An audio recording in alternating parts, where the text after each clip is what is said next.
There's no end to the raw power of nature when it comes to flooding and storming. Almost like a mysterious creature emerged from behind a cloud and ascended into the sky. Like a massive whirlpool. At the center, a circular gap opened up. What if the world received a warning, and almost everyone missed it? Imagine millions of people piecing their lives back together after a disaster. They think the worst is over. They believe they've survived. But what if the storm wasn't the main event? What if it was just the opening act? Let's explore a chain of events that on the surface seem disconnected. It starts with a storm of impossible size tearing across America's heartland. But the real story isn't the wind and the rain. It's about what the storm left behind. It's about what it uncovered. As the system moves on, something emerges.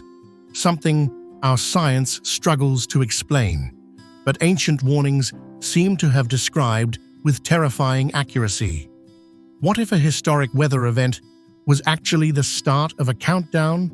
Tonight, we aren't just tracking a storm. We're laying out the pieces of a puzzle that could change everything. We're going to connect the dots and show you the pattern that emerges from the chaos. Then, you can decide for yourself. Let's imagine it begins in late 2025. It doesn't start on the coasts, where we expect monsters to form. It starts in the heart of the country. For months, reports would document bizarre weather. Storms with hurricane-force winds kicking up huge dust storms across Texas and Oklahoma, feeding wildfires that move with shocking speed. But that would just be the prelude. What comes next is something else entirely. A continent-spanning supercell begins to form. Meteorologists watch their models simply crumble. The system is supposed to move one way, but it veers. It's supposed to weaken over land, but it gets stronger. It seems to defy the very jet stream meant to guide it. For the first time, you hear seasoned forecasters shift from professional to just perplexed. They'd admit, live on air, that the storm has, quote, a mind of its own. This isn't just a storm. It's a behemoth stretching from Texas and carving a path of destruction right through the Ohio Valley. States that almost never see this kind of fury are hit with a force that shatters every record. The official explanation that starts to circulate is a stalled jet stream, a known anomaly. But that explanation feels hollow. It doesn't explain the system's unnatural behavior, its sustained power, or the almost intelligent path it seems to take.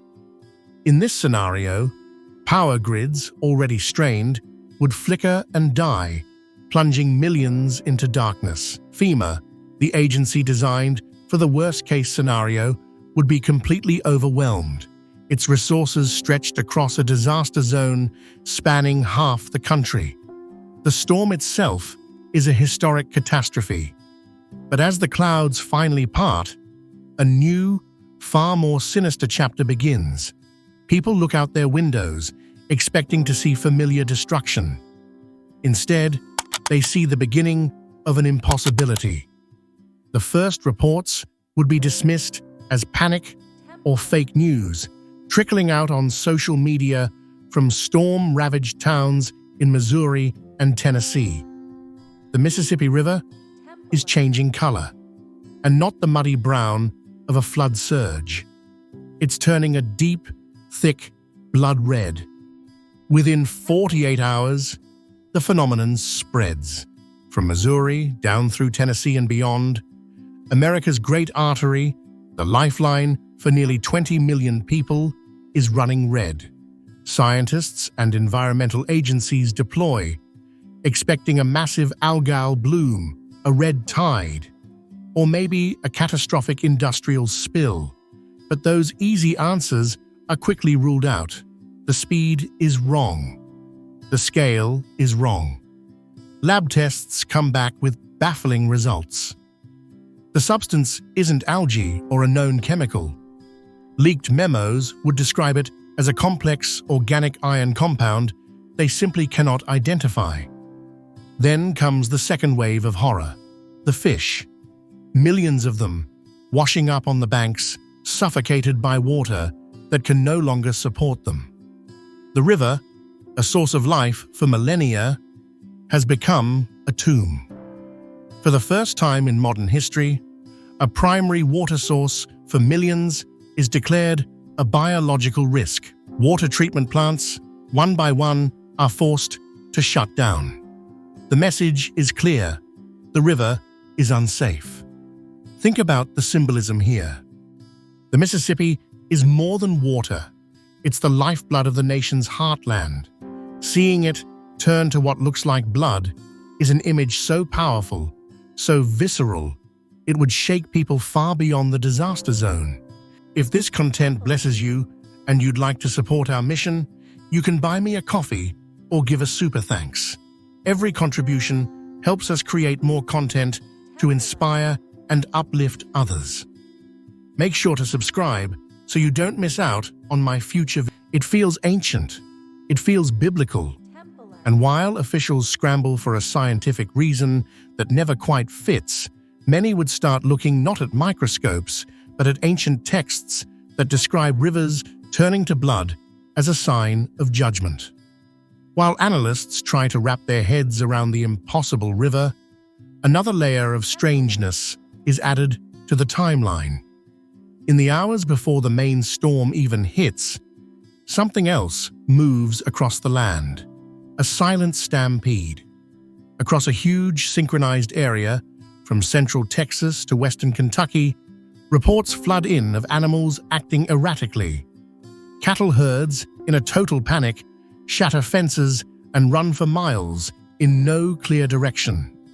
Deer, normally shy, swarm rural roads and suburban streets, their eyes wide with a terror that has no visible cause. But the birds are the most unnerving. Ornithologists and backyard birders are stunned. Massive flocks take to the sky in a mass exodus, but they aren't flying away from the storm. Many are documented flying perpendicular to it and some straight into its weaker outer bands. This pattern defies every known survival instinct. It's as if they're fleeing something on the ground that we can't see or sense. This panic isn't just in the wild. Pet owners describe dogs howling for hours and cats refusing to come inside, hiding and shivering. It's a collective, instinctual scream from the natural world. Then, as the storm peaks over the Midwest, the sky itself seems to bleed. The hail that falls isn't white. In town after town, people wake up to see their cars and homes splattered with crimson. The hailstones are tinged with a reddish, bloody color. The initial theory? The storm's powerful updrafts pulled red dust from the drought-stricken plains. It's a rare but known phenomenon. But the sheer scale and the timing, happening just as the river below runs red, feels like something more. It isn't just dust. It's an omen falling from the sky, leaving streaks that look like bloodstains on the very homes meant for shelter. The message seems to be escalating. There is no shelter from what is coming. The storm passes. The red water slowly dilutes. But the ground beneath people's feet is just beginning its own terrifying chapter. The storm's path has tracked directly over one of the most volatile seismic zones in the country, the New Madrid seismic zone. This is the place that, in the early 1800s, produced earthquakes so powerful they made the Mississippi River flow backward. In the weeks following the storm, a swarm of earthquakes begins, not the usual low-level rumbles. These are sharp, shallow quakes that rattle nerves from Missouri to Tennessee and beyond. Then, the ground itself starts to break. Farmers wake up to find long, deep fissures splitting their fields overnight. Roads that survived the storm now buckle and crack from below. Geologists would point out that the region is active, but they'd struggle to explain this sudden, dramatic escalation that follows so perfectly in the storm's wake. Sure, major pressure changes from a storm can trigger tiny tremors, but this would feel different. This would feel like the deep earth was reawakening. The fissures would be a chilling reminder that the solid ground we stand on is just a fragile crust. And amidst all this, another pattern emerges, one so specific it's first ignored as a statistical fluke. During the storm, dozens of churches across multiple states are struck by lightning and catch fire. One is a tragedy, a handful is a coincidence. But the sheer number of strikes focused on these specific buildings in a pattern that statisticians would privately call impossible starts to look like something else. It's as if the storm wasn't just random energy, but a targeted event, striking at the very symbols of faith across the land. So, let's recap this hypothetical scenario. An impossible storm that breaks our weather models, a major river that turns to blood, a mass animal panic that defies natural law, hail that falls from the sky colored red, the earth itself cracking open over a historic fault line, and lightning that seems to single out houses of worship. If you look at each event alone, you can find a strained but plausible scientific explanation for it. A stalled jet stream, a weird algal bloom, mass hysteria, red dust, natural seismicity. But when you put them all on a single timeline, happening in a clear geographic line, the idea that it's all just a coincidence starts to fall apart. The pattern gets too loud to ignore. What if the answer isn't in our science books, but in our history? For centuries, ancient texts and prophetic writings have described a time when the world would see exactly this kind of convergence. They don't speak of one sign, but of many, all happening in quick succession. The book of Revelation, for instance, talks about a third of the waters turning to blood. It speaks of hail and fire mixed with blood raining down. It speaks of a great earthquake. Researchers, both amateur and academic, start overlaying the storm's trajectory with older maps of indigenous boundaries, even alleged ley lines. A disturbing correlation emerges. The path of the storm, the animal panics, and the earthquake swarms all seem to align along these ancient markers with a precision that is, once again, statistically breathtaking. It's as if the storm wasn't just moving through states, but through zones of ancient significance. We have to pause here and ask. In a scenario like this, what do you think would be the cause? Would we be witnessing a convergence of incredibly rare but natural disasters? Or would the timing, the sequence, and the symbolism be pointing towards something else? Let us know your theories in the comments. We read them all. And if you find this thought experiment as critical as we do, be sure to subscribe and hit the notification bell. We're not done connecting these dots. This convergence is what many students of prophecy point to as the key. They call it the principle of birth pains, a concept described in the Gospel of Matthew. The text describes a time before a great change when the world will see wars, famines, and earthquakes. But the point isn't that these things happen. They've always happened.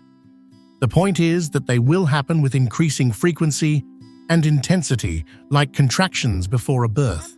What we've just walked through isn't just one sign, but a checklist. Rivers turning to blood? Check. Hail of fire and blood? Check. A great shaking of the earth? Check. Mass confusion and fear? Check. The ancient texts say these are not the end itself, but the signs of the end of an age. They are a global warning shot, a final call to pay attention. They are meant to shake us out of our routine and force us to look up and ask the bigger questions. One passage in Romans says that all of creation groans in anticipation of what is to come. In this late 2025 scenario, it seems as if that groan becomes a scream in the rivers, in the sky, in the animal kingdom, and in the very ground beneath our feet. So we're left with a terrifying thought. The storm has passed. The river is clear. The ground has quieted. But the events have left behind a question that hangs in the air, a question more powerful than any storm. Were these random, chaotic events the last gasps of a planet in turmoil? Or were they ordered, precise, and deliberate warnings? Are we living in a world governed by predictable science and random chance? Or are we living in a reality that operates on an ancient and prophetic timeline, one that is rapidly approaching its conclusion? We've presented the sequence. We've shown you the pattern. What you conclude is up to you. But the texts that foretold these signs don't just speak of disaster. They also speak of hope. They say, when you see all these things begin to happen, look up, for your redemption is drawing near. The signs are for those with eyes to see. We believe we are living in the most important time in human history, and we will continue to track these developments. The world is being shaken. The question is, will we listen? If this message resonates with you, like this video and share it.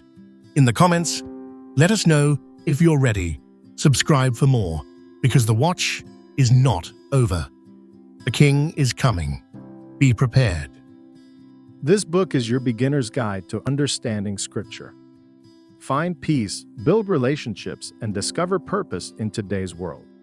Ready to decode the Bible? Find Bible Decoded available on Amazon now.